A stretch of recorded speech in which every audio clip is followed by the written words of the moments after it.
The following content is provided under a Creative Commons license. Your support will help MIT OpenCourseware continue to offer high-quality educational resources for free. To make a donation or view additional materials from hundreds of MIT courses, visit MIT OpenCourseware at ocw.mit.edu. Welcome back. Today we'll consider solutions to systems of infinite number of degrees of freedom. What we will consider is when you have identical oscillators which are coupled only to their neighbors, and there is an infinite number of them, so each one is an infinitely small oscillator, as I say, coupled to its neighbors. The simplest example is that of a taut string. Each piece of that string is a harmonic oscillator.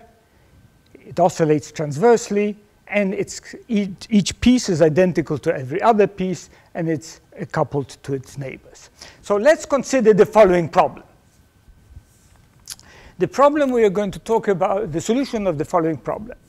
Suppose you have a string, for all practical purposes, an infinite string. It has a mass per unit length of mu, a constant tension T, and at one end it's connected to a massless ring.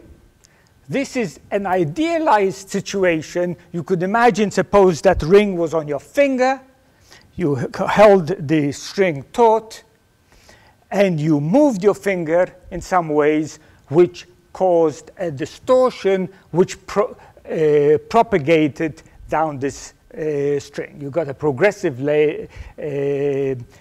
pulse going down this string. So this is an idealized diagram of that situation. I've indicated the finger holding the string by, you could imagine, a massless ring sliding on a frictionless rod, for example, and somehow or other force is applied to this ring.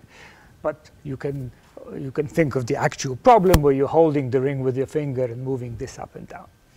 Now, somehow or other, you're moving this ring such that, as a result of your motion, there is a progressive pulse, and the idealized pulse we'll consider is a triangular shape like this, where this height is h, and the length from here is L. It is idealized. In reality, you can't have sharp corners like that. You can imagine there is a very tiny curvature at those locations. Now, what we are told is that at some instant t, given by 4L over, and this is the phase velocity of propagation down the pulse over square root of t over mu, at this instant of time, you look at the string and you see that this is the shape of that pulse. And it's, as a function of time, that pulse propagates to the right. Okay? The question is, what is the motion of this string, of this ring, as a function of time? That's one. Two, what is the power that the force which drives this ring delivers to this string? So what's the power as a function of time? All right, next, what is, at any instant of time, the potential energy stored in this pulse?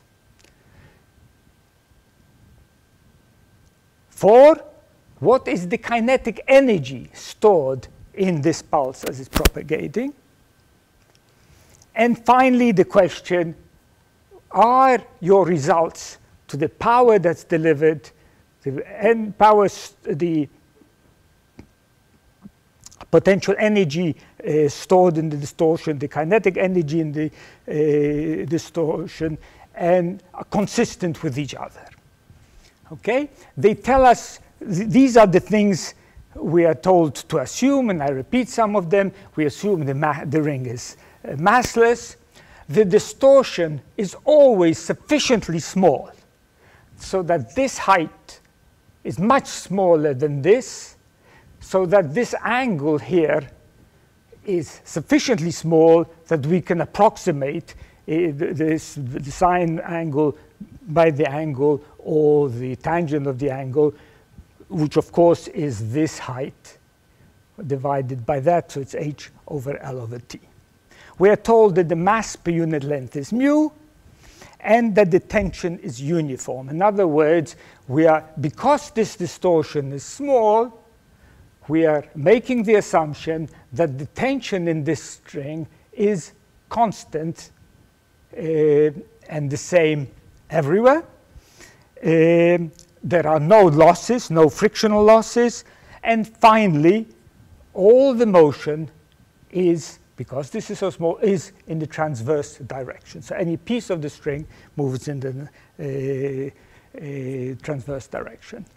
This is a reasonable approximation to reality. Or to put it the other way around, the reality would be a reasonable approximation to this idealized situation, which we will try to understand and solve. Okay. So how do we go about it? The usual way. We first have to represent the problem in terms of mathematics. So what do we know? The system is a continuous, infinite row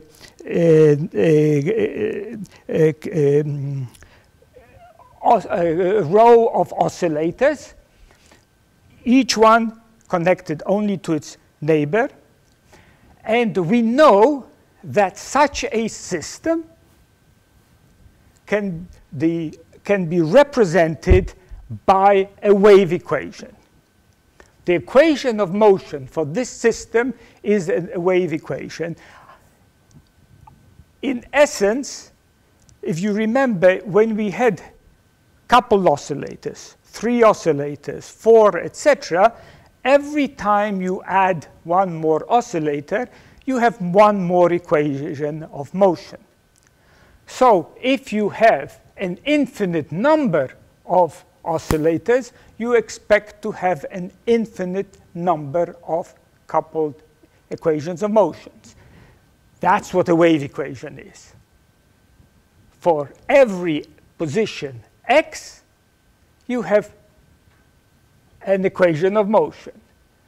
Y, the distortion, is a function of x. So essentially, for every value of x, you have one equation.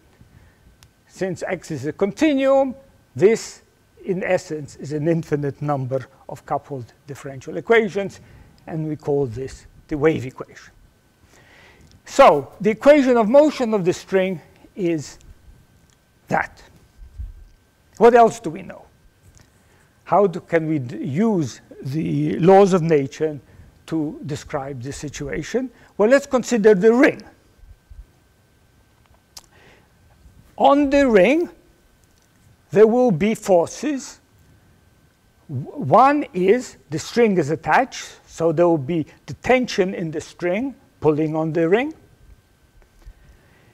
We said that the ring cannot, it moves only up and down, so there must be some constraining force on it. If you're imagining it to be on this frictionless rod, then that constraining force is the reaction of the rod on the ring.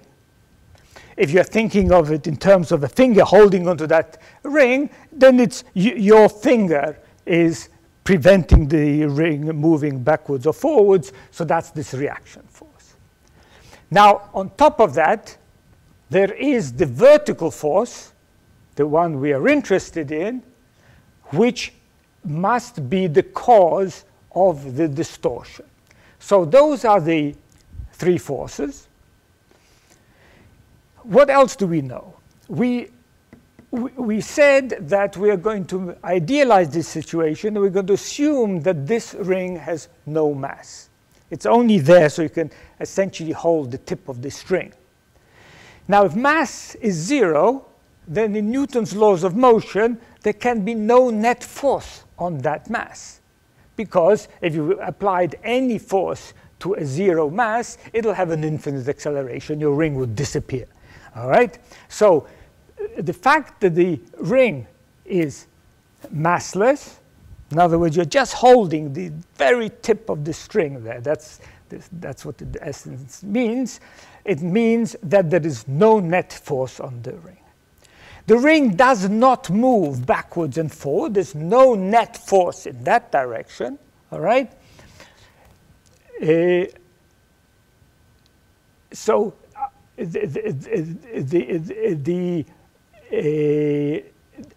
the reaction of the rod on the string must be exactly equal to the horizontal component of the tension, and that's not actually, we don't need this for the solving of the problem. On the other hand, in the vertical direction, we also know that there is no net force vertically, and so the magnitude of the force at any instant of time will, of course, be equal and opposite to the magnitude of the force due to the tension in the string, the component of that in the vertical direction. So the f of t at any instant of time will be equal to minus the vertical component of the tension on the string. Okay, so that's everything we know about the dynamics. This plus the knowledge that at the time we were given, this was the shape of the distortion, and it was progressing to the right, must be enough to be able to predict the motion of the ring, the power delivered. Okay? Now, why do I say that? Well, let's go back for a second. This will tell us what the ring is doing and what the forces are acting on it. Now, if you have a force acting on something, and that something is moving, the power that you will deliver to that object is the dot product between the force and the velocity of the object. All right? This we know because power is work per unit time. Work done by a force is force times the distance moved. So therefore, work times distance moved per second is the force times the velocity.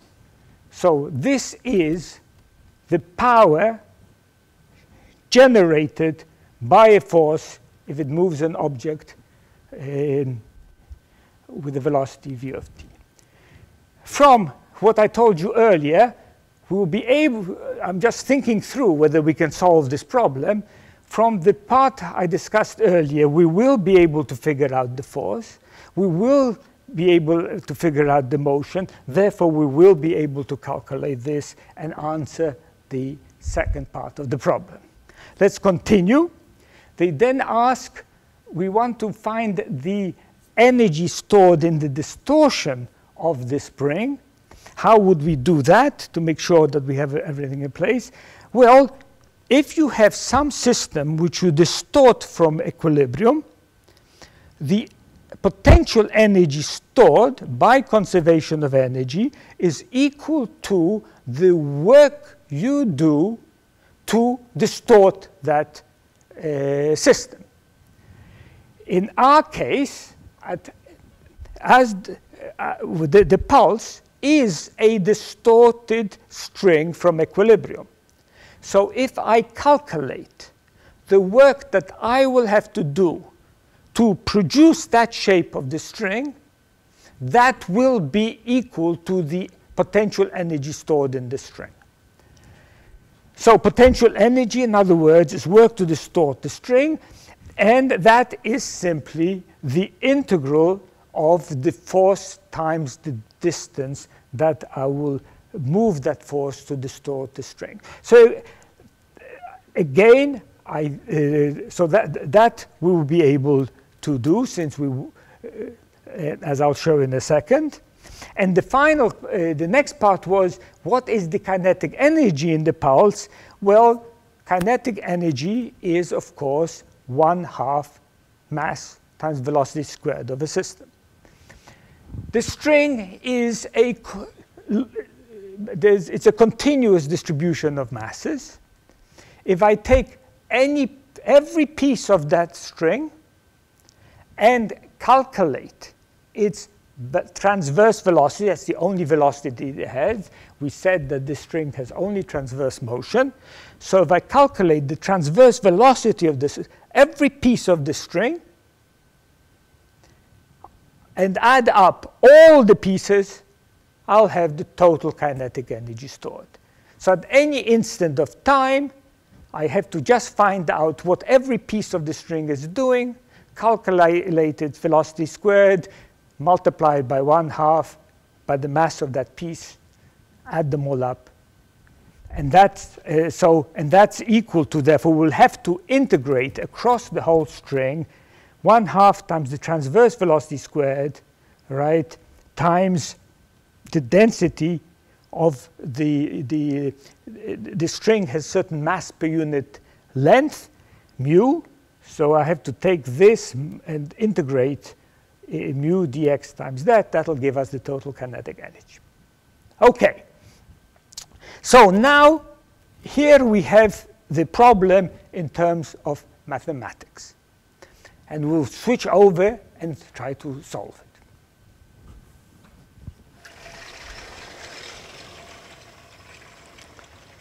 Okay.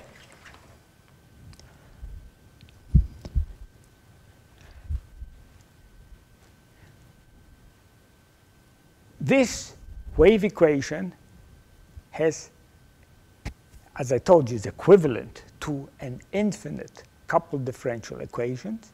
It has infinite number of solutions. Trying, like we did for simpler system, like system with 1 degree of freedom or 2 degrees of freedom, is no longer practical. I can't go through all the possibilities and then guess which one applies.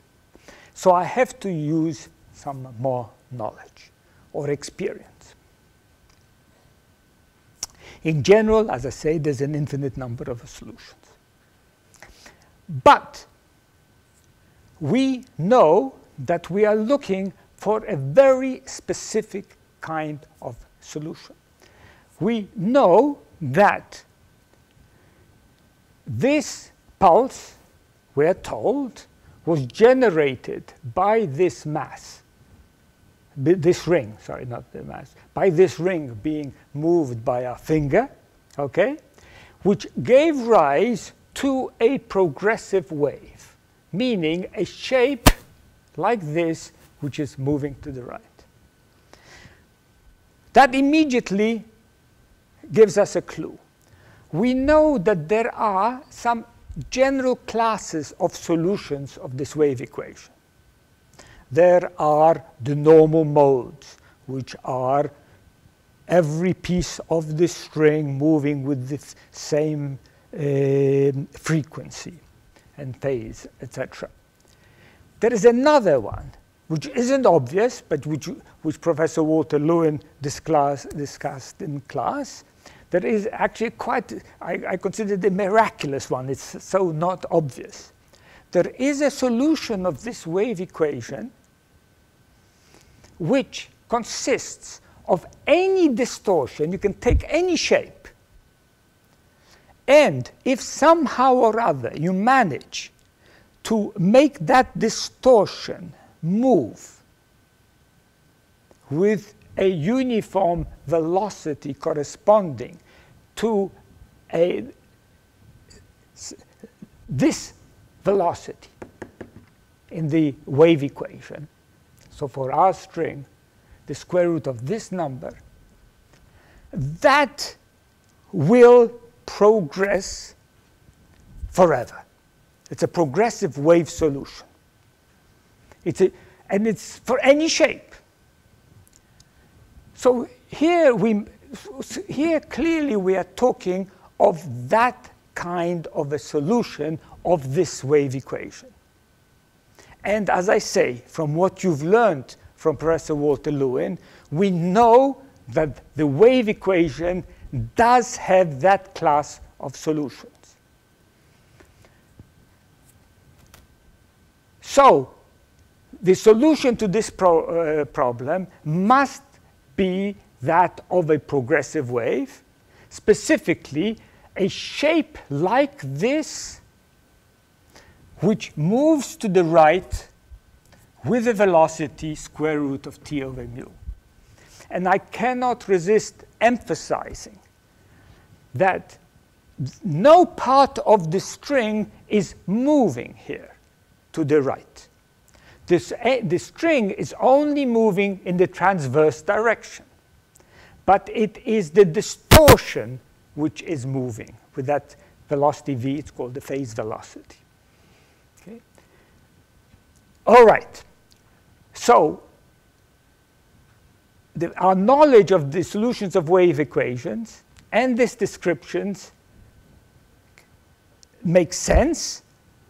And so we know the class of solutions that describe this. In fact, it is the progressive wave solution of this problem.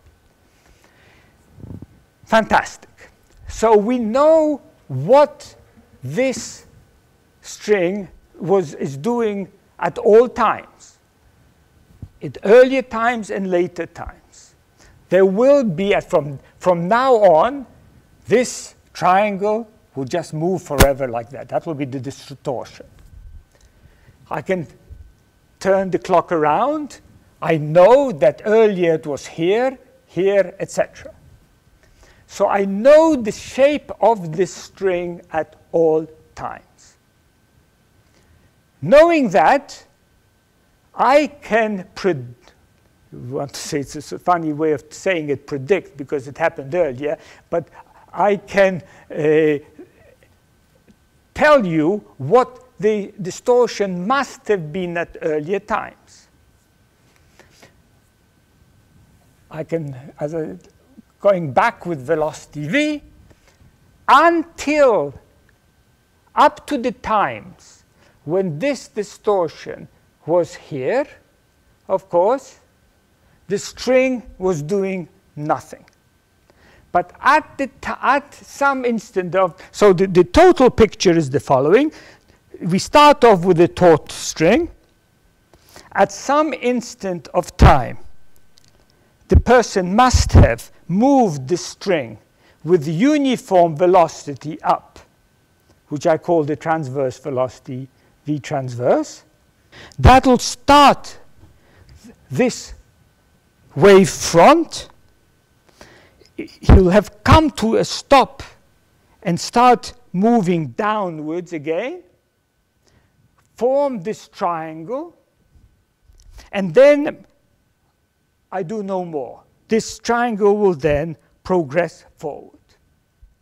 It will progress with a phase velocity v, with this velocity, which we know.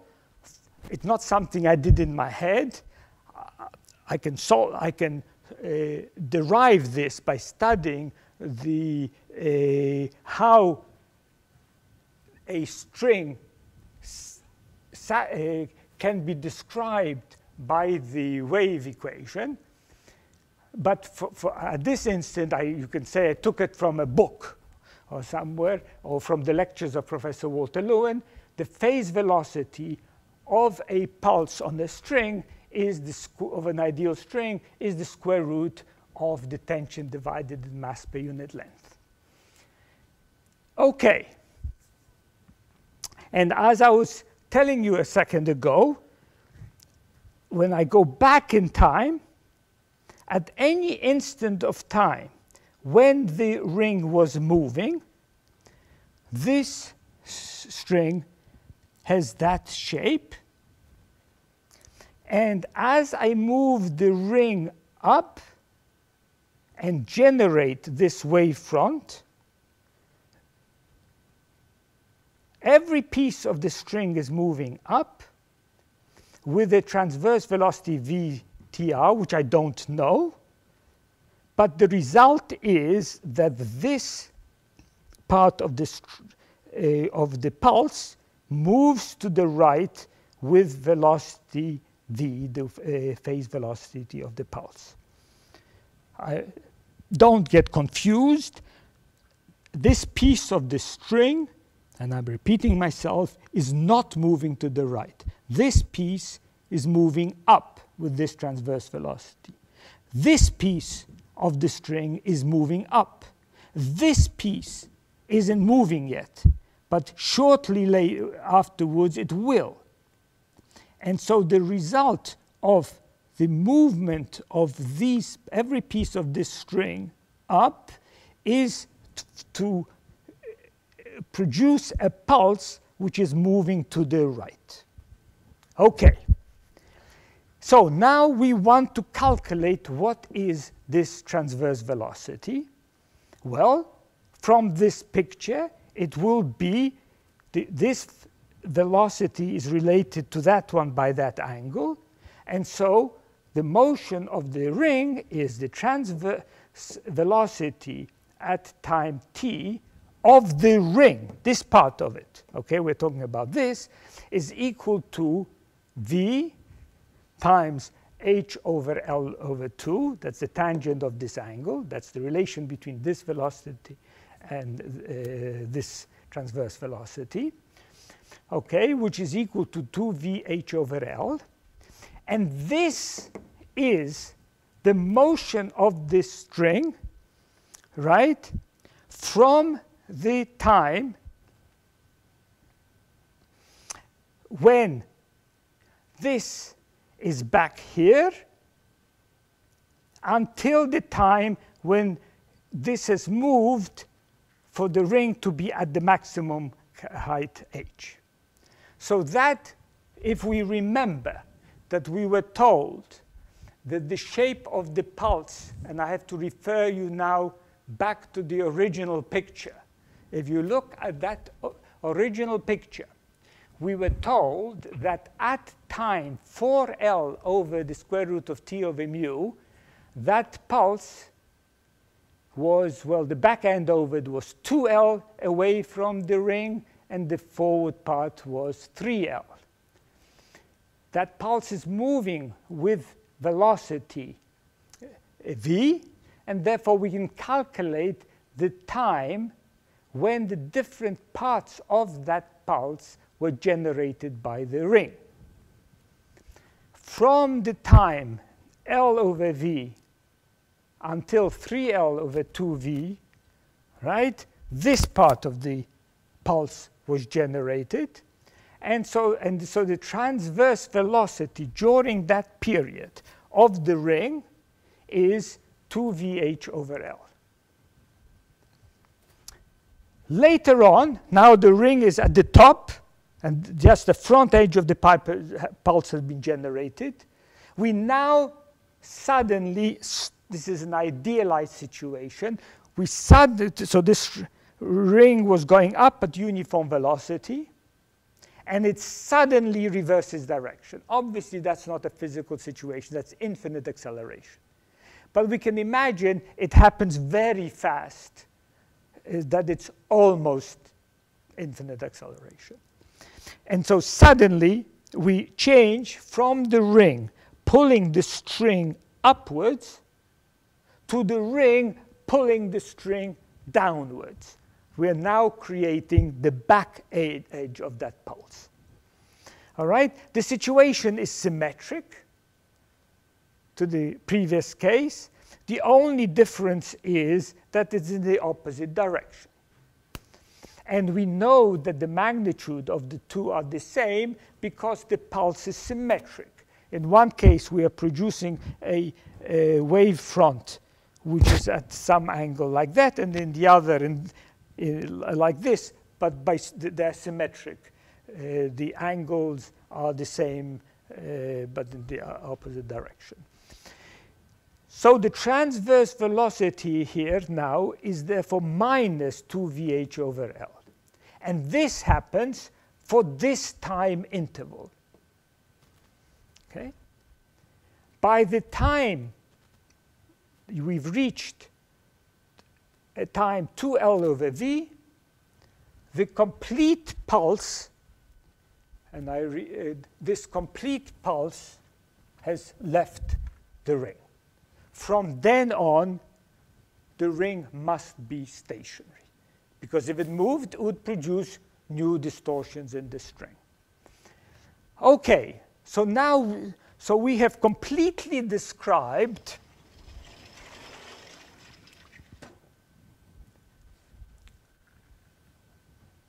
the motion of the ring. That was the first part of the problem. And I repeat quickly, the motion of, you have a string which is straight. I'm holding the ring. I'm waiting. At some time when I feel like it, I start moving it with uniform velocity up. I then reverse instantaneously and move with uniform velocity down. When I'm moving up, I generate the front part of that pulse. When I'm moving down, I generate the back part. Then I stop. I'm doing nothing. The ring is doing nothing more. The string is attached to it horizontally. But as a result of that motion of the ring, I've introduced a triangular distortion on the string. That distortion will now propagate forever with the phase velocity square root t over mu. So I've described, I don't have to discuss how this pulse is progressing forward. That we've done in general, or Professor Walter Lewin has done in general. He has shown that there is this progressive wave solution to the wave equation which describes this string. Okay, so we've finally understood the motion of the ring and the subsequent motion of the pulse progressing down the string.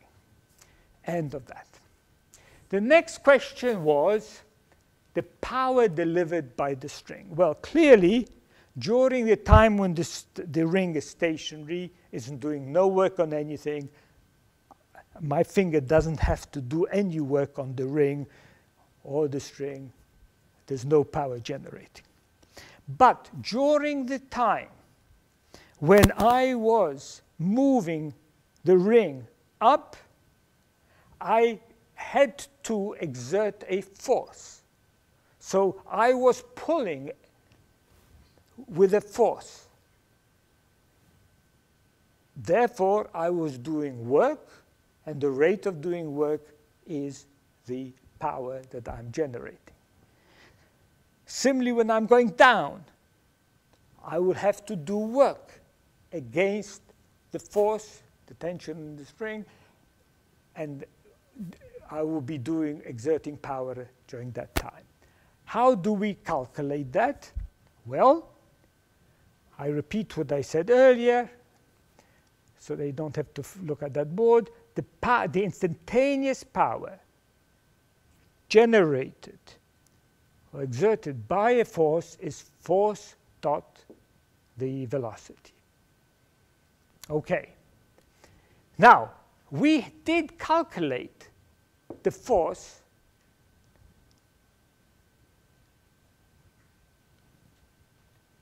we can calculate the force that I have to generate to move this ring.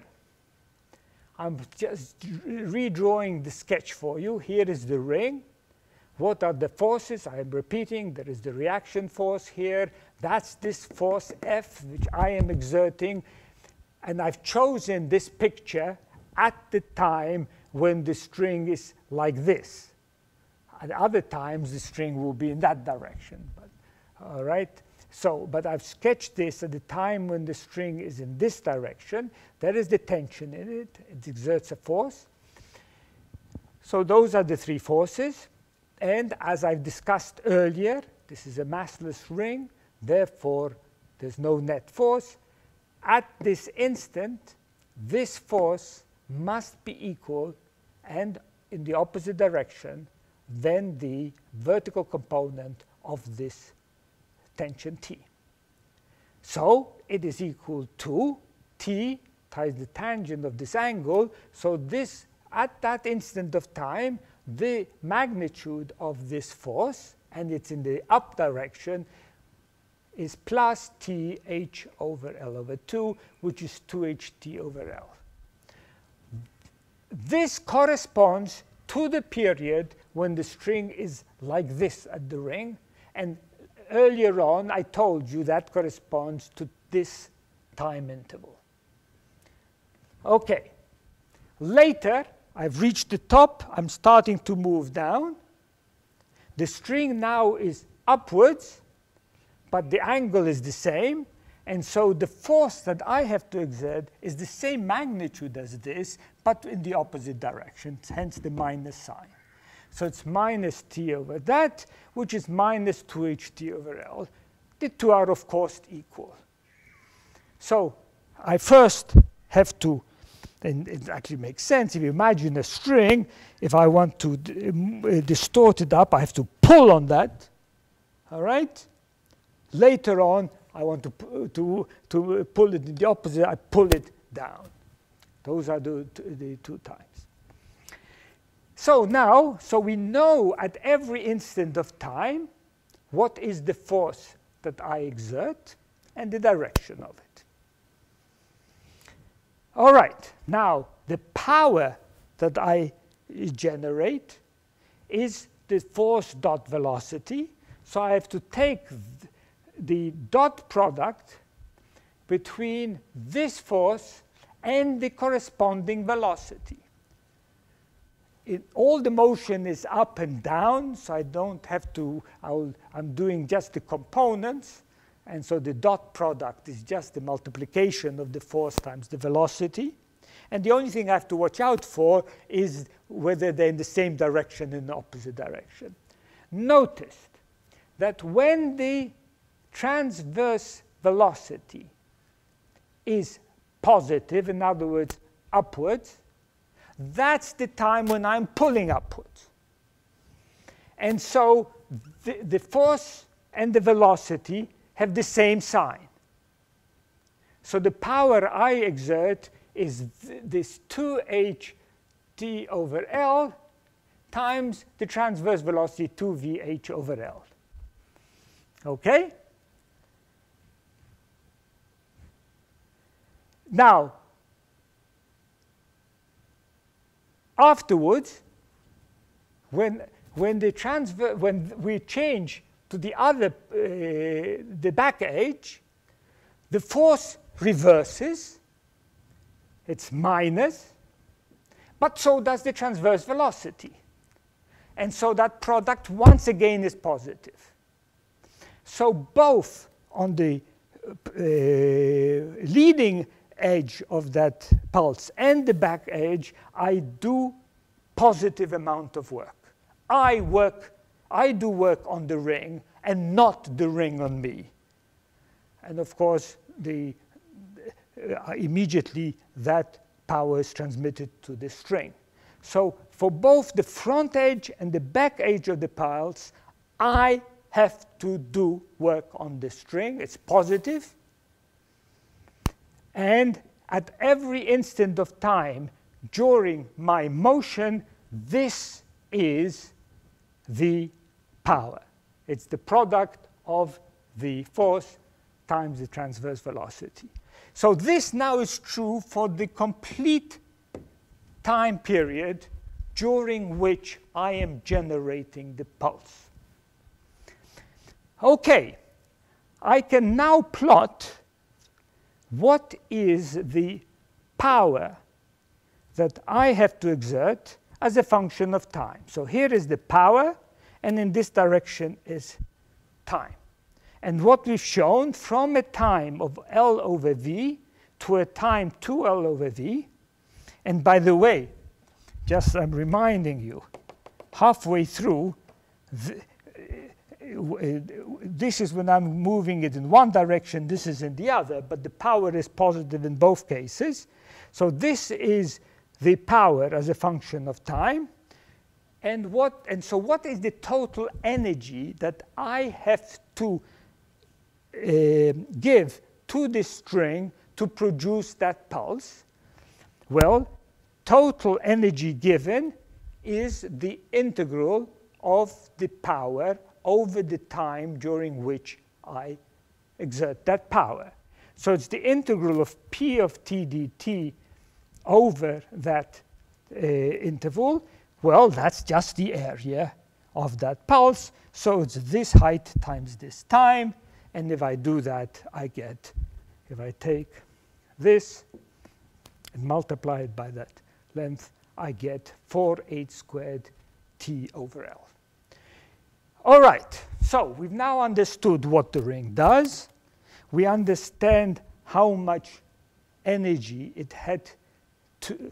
I had to apply to it in order to generate that pulse. Okay, finally, we were asked about something about the pulse. I've put some energy into it. Where did that energy go? That energy went into the potential energy stored because of the shape of the pulse and the kinetic energy in it. So the essence of the next parts of the question is, let's now, from first principles, try to, knowing what pulse we have, let's try to calculate how much energy we've stored in the pulse in the form of potential energy, how much energy we've stored in the pulse in the form of kinetic energy, and just to check that we didn't make a mistake, let's see that energy is conserved. We know the total energy we've put into the system. Let's see whether that's equal to the potential energy plus the kinetic energy. Of course, it's going to work out right. So it's more a test whether I haven't made a mistake. I mean, we're not going to discover non-conservation of energy here. OK, so now let's try to calculate how much potential energy is stored in the pulse.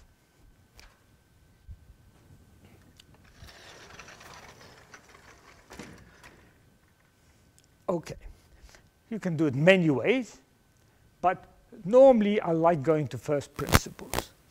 This string normally in equilibrium is straight. In the moving pulse, it is distorted. It's this shape. In order to distort it to this shape, and it doesn't matter, I'm talking at some instant of time. I don't care whether anything is moving here or not. At some instant of time, this has a certain amount of potential energy. It is the energy stored in the system because it is distorted from the position, its equilibrium straight path. I don't care whether any piece here is moving or not. That's nothing to do. Potential energy, how much energy is there if I have a piece of string shaped like this, whether it's part of the pulse or not? Irrelevant. OK, how do we do it? I will do a thought experiment, a Gedanken experiment. I will imagine I took a string, nailed these points so they don't move, separated by a distance L. In the middle, I get hold of this. And from it being straight, I start pulling up, all right, until I reach a height h. At that stage, I've generated this shape. The potential energy in that shape must come from the work I did in distorting it. How much work do I do? Well, at n, I have to exert a force pulling it up. And that, the integral of that force times the total distance, that will be the total work I have done. So that's what I have to do. All right, so what I'm doing, I'm going to integrate from this height being 0 to the height being h. I mean, integral is just the addition of bits of work as I pull this up. All right, so I integral of the force, which I call little f of y, dy. Now, what is the force? I'm not excited. When I'm doing this, I'm doing it, pulling it up very slowly at the uniform velocity. So I'm not accelerating anything, right? So the net force on this must be equal and opposite to the force exerted on my fingers by this string. Well, there is a tension in this string pulling in these directions. The horizontal components of the tensions cancel, but the vertical ones add up. The two vertical components of the string on this side and that are equal and opposite to my force F. So knowing now what we said, the assumption here is that this distortion is so small that in the process of me pulling this and changing it, this tension does not change. In reality, it would change slightly. But if this is small enough, it's negligible. So I'm going to make the assumption that this tension does not change as I'm moving this up. So the force I will be applying will be constant, actually. All right? And so what that is, well, it's twice the tension times the component of it, this tangent of the angle in the vertical direction, from 0 to h times dy. But as I say, there are no t will be constant throughout this period. Okay? So, but y, there is a y here, which is not a constant. This goes from 0 to h. And so if I integrate that with respect to y, I'll get y squared over 2 from 0 to h. And so this integral is equal to 4t8 squared over L over 2. This 2 is from the integral of y dy. It's y squared over 2 taken from those limits gives me that. Okay, which is 2h squared t over L. This is the work I did distorting the string. It must be equal to the energy stored in the string in that process. Okay, so we've answered that part. How about the kinetic energy? There is a pulse which is moving to the right, meaning that every piece of this string from here to here is actually in motion. Over here it's stationary. Over here it's stationary. But to the left of center, every piece in here is actually moving down. We discussed that earlier. Every piece along here is moving up. The result is you get the impression of the pulse moving to the right. But the string, the actual motion of the mass is down here and up here.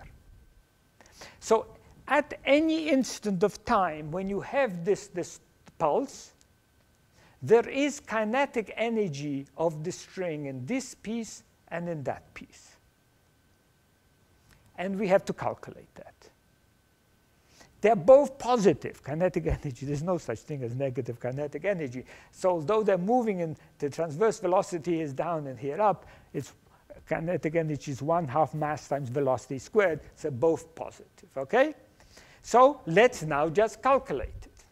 It will be, again, it will be the integral, the sum of the kinetic energy of every piece along here. So if I take a piece of mass, dm,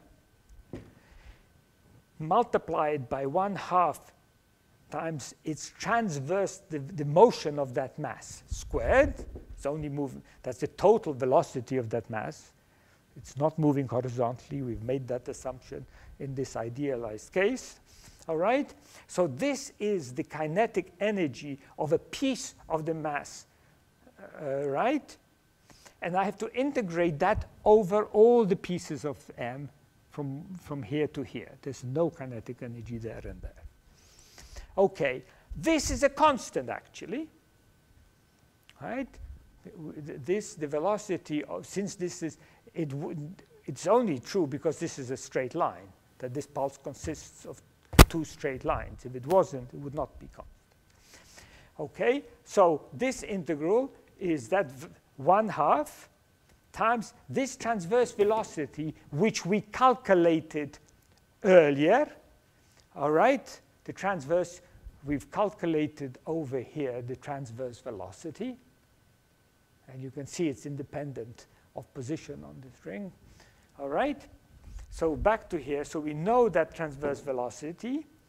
And what is a piece of mass? Well, that will be the density of the string, mass per unit length mu, times the little piece of string of length L. This is a trivial integral, so they're all constants here. So I just end up with, by the way, this integral, maybe I should have said it goes over a length from 0 to L, right? That's the length of the string we're considering. So we get up with equal to that, which is equal to, because I could replace V. We know V. V is the square root of T over mu. And so if I replace V by V squared by T over mu, it cancels the mu, but we get a T here. And so the total energy, kinetic energy, is this. And we're essentially home. Because now we've calculated the total potential energy stored in the pulse. We've calculated the total kinetic energy. So the total energy stored in that pulse is the sum of those two, which is, of course, 4h squared T over L, right? So in other words, as this pulse moves along, it has a total energy of this plus that 4h squared T over L, and it'll continue forever. Energy is conserved, it'll go forever. Where did it come from? We said it came from the motion of the ring, okay? And I calculated how much energy I did initially. It was 4h squared T over L. And lo and behold, big surprise, it's exactly what's in the pulse. So the work I do is right at the beginning. The work I do is at the time when I generate the pulse. From then on, the energy just progresses forever. That's the end. We've to that problem. Okay, we'll now deal with the next problem. So we now come to the second problem to do with progressive waves. And the problem I've taken is the following. You have two coaxial cables. They're connected at some place. And we are told that on the left cable, this one here, left cable, there is a voltage at every location given by V1 cosine omega 1t minus 2 pi over lambda 1t. All right? And there is some kind of a reflection wave. They don't tell us much about it. On the right-hand side, they tell us there is a voltage wave, V2 cosine omega 2t minus 2 pi lambda 2 over t. And furthermore, they tell us that we are to assume that these cables are ideal and lossless. That's one. That the phase velocity on the left one is V1, and that whenever there is a voltage on it at any location, there is a current, which is V1 divided by some constant Z1. All right, so on the left one, it's the phase velocity V1, and I1 is V1 over Z1. And on the right cable, it is the phase velocity is V2, and the current I2 is V2 over Z2. The question is, what is the ratio of omega 2 to omega 1? What's the ratio of lambda 2 to lambda 1? And what's the ratio of V2 to V1? Now, you may have never seen a coaxial cable. You may have seen a coaxial cable, but you've never discussed it or learned about it. Certainly, Professor Walter Lewin did not cover this. Why did I do this problem? Precisely to show that by learning how to solve problems or understanding progressive waves on one system, like this string, we can transfer this whole knowledge we have to understanding how to analyze, in fact, a much more interesting situation, a situation you'll come across very often in life, progressive waves down coaxial cables. Now, from the way the problem is worded, we can in fact conclude that we should be able to solve this problem from our knowledge of what happens on taut strings. We are told that on this one, there is a voltage which has this form. If you look at this form, this is a function of some constant time minus, there is I'm sorry, this should be an x and an x. Let me immediately correct this. X here and x here. Right? So it's a function of some constant time t minus a constant time x, and we know that such a function represents a progressive wave. If you plot this at different times in different locations, what you'll see is a sinusoidal function, which is moving to the right with some what we call phase velocity, which in the problem they tell us what it is. It's V1. So from this form, we immediately realize that the voltage on this cable is a progressive wave, which is going to the right. Therefore, this system, the cable, must have a wave equation for it to have a wave as a solution, progressive wave as a solution. Okay, next, they tell us that they want if we know omega 1, what is omega 2? If we know omega 1, what is lambda 1, what is lambda 2? And if we know V1, what is V2? In other words, we immediately realize that these two, the angular frequencies here, or the wavelengths of the progressive waves, are do not necessarily have the same phase velocity, or in fact, they tell us that it is different.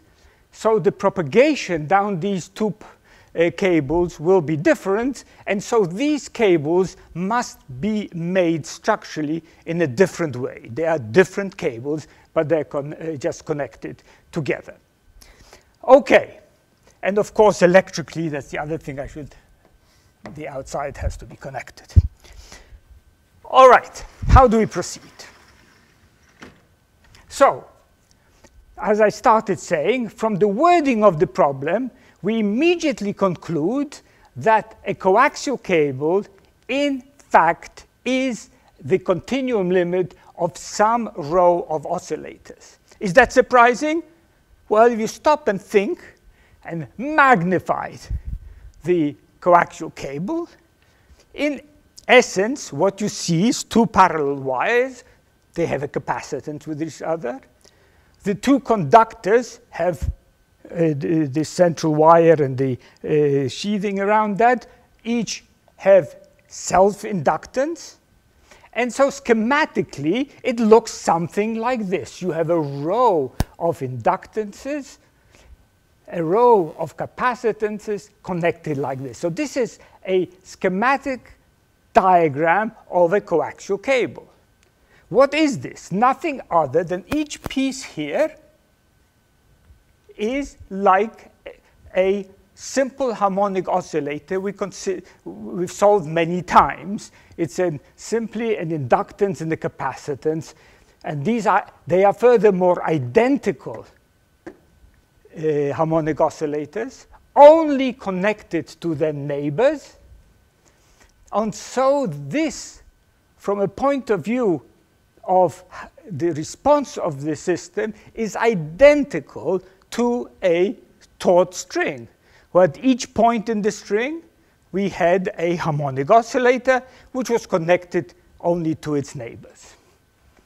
So the equation of motion for this system, well, the quantity, the variable was the voltage, the potential difference between the central conductor and the outside conductor must satisfy a wave equation like this, all right, where v is the phase velocity of the propagation of v down the cable, and we are told on the left-hand side is v1, on the right-hand side is v2. Furthermore, in the problem they told us that if there is a voltage propagating down this cable, there will also be a current propagating. And they tell us that the ratio of the voltage to the current is a constant, and it's different for the two cables. In fact, let me sort of digress and tell you, it is the two quantities, the phase velocity and this constant z, which is called the characteristic impedance, which characterizes any coaxial cable, or in fact, any system consisting of two parallel conductors. So a wire, typical two-conductor wire, would be a coaxial cable in that sense. Since I is proportional to the voltage, if this satisfies the wave equation, so must the current. Okay. Furthermore, what do they tell us? They tell us that if you look at the first cable, the one on the left, we see the progressive wave going to the right, but also there may be a reflected wave, they tell us. On the right-hand side, they tell us there is only a propagating wave to the right.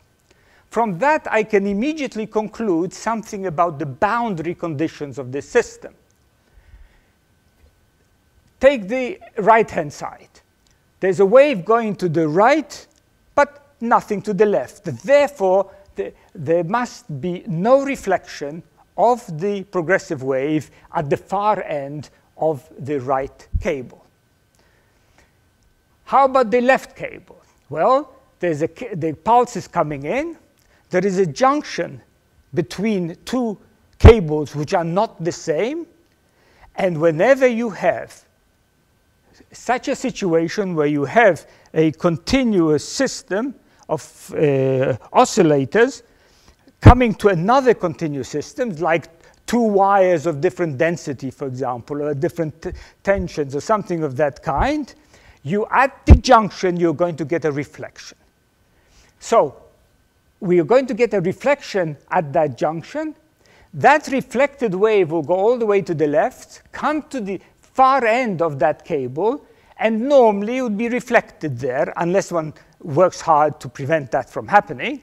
And here they're telling us nothing is, there's no reflection, there isn't any further reflection from that side. There is just the original pulse coming from left to the right. Okay, so now how do we answer the questions they do? And so now I will go from what we've learned about the physical system to a mathematical description of it. And at this stage, you probably won't be able to almost tell the difference when I'm talking about two strings connected together, or I'm talking a coaxial cable. You can, the behavior, mathematical behavior will be the same. The mathematical description will be the same. I should digress for a second. If you're curious what happens here, I was talking about two pulses going down, the voltage pulse and the current.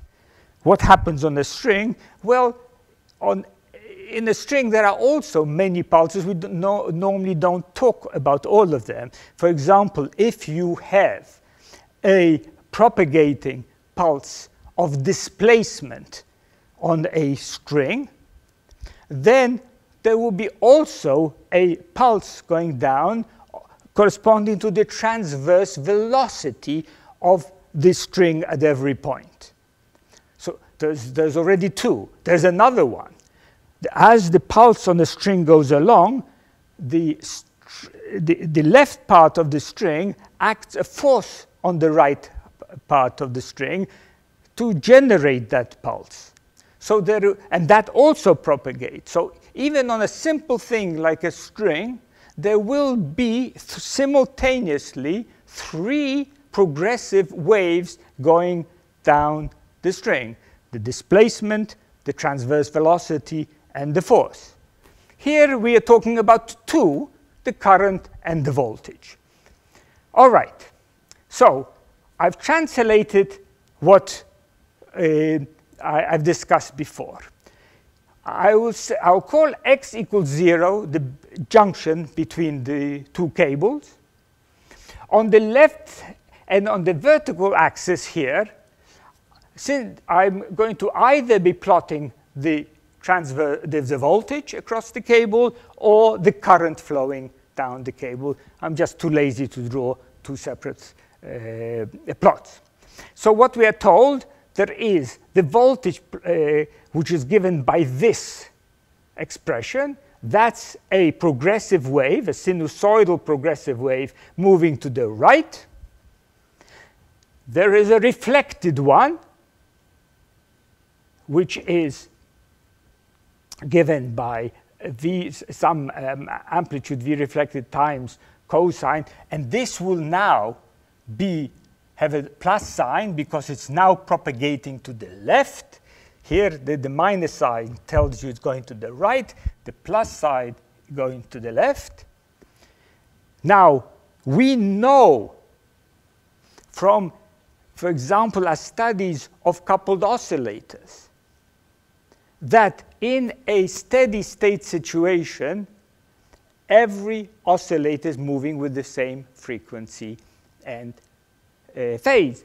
So if I extend that to the infinite case, I know that the frequency of this wave, which is only one frequency, so the progressive wave going this way has only one frequency, omega 1, if it drives the oscillators as it goes along, it will drive them to oscillate at the same frequency as its frequency. Another way to say it, in this problem, there's only one frequency. And so the reflected wave will have the same frequency as the incoming one.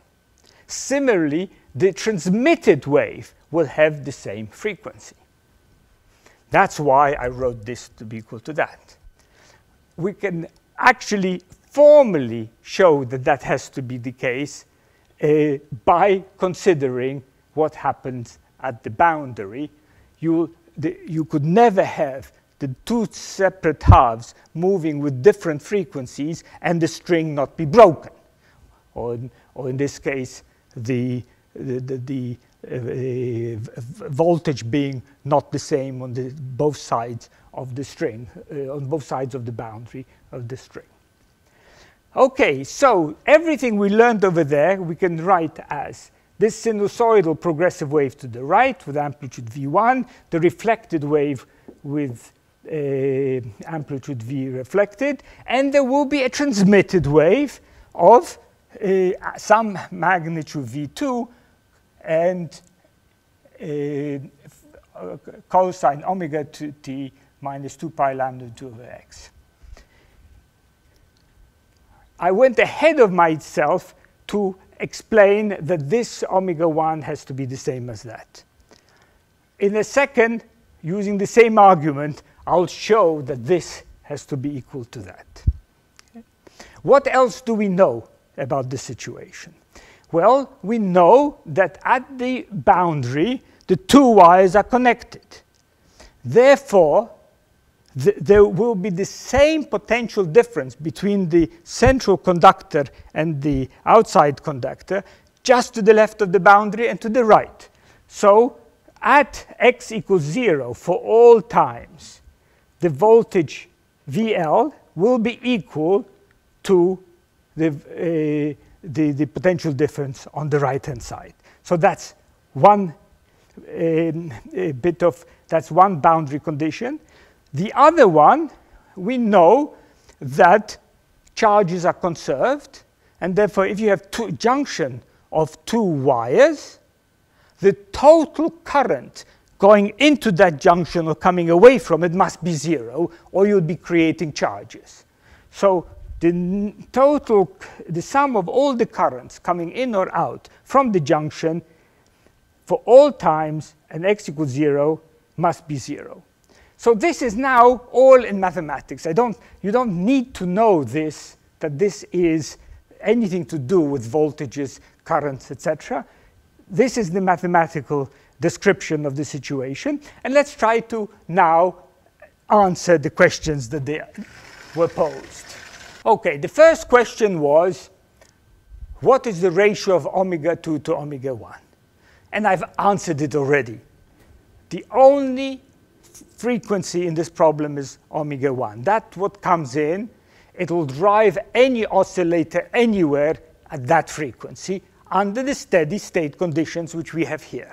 So omega 2 must equal to omega 1, or that ratio is equal to 1. First problem. The next question we were asked, what is the ratio of the wavelengths? Now, we know that for any harmonic wave, the product of the wavelength times the frequency is the phase velocity. You can trivially prove it for yourself. Just take that formula for the progressive wave, harmonic progressive wave, and calculate what the frequency is. And if you have difficulty, draw the wave as a function of position at 2 times, all right, and see how far that picture has moved. And you'll find that the lambda times f is equal to v. OK, this is true to the left of the boundary and on the right-hand side. All right, so I've rewritten this. Lambda times omega over 2 pi equals v. Therefore, if you have two strings, all right, of different phase velocity, for the first one, it's this equation, it looks like that. For the second one, it's the same, but one's replaced by 2. From these, I immediately get divide one by the other, that lambda 2 over lambda 1 is equal to v2 over v1. They are no longer the same. The frequencies are the same, but the wavelengths are different. It depends on the properties of the two cables. And so we get that the wavelength on the left-hand side, as I say, will be a different wavelength to the one on the right, and the ratio between them will be that of the phase velocity on both sides. All right, next.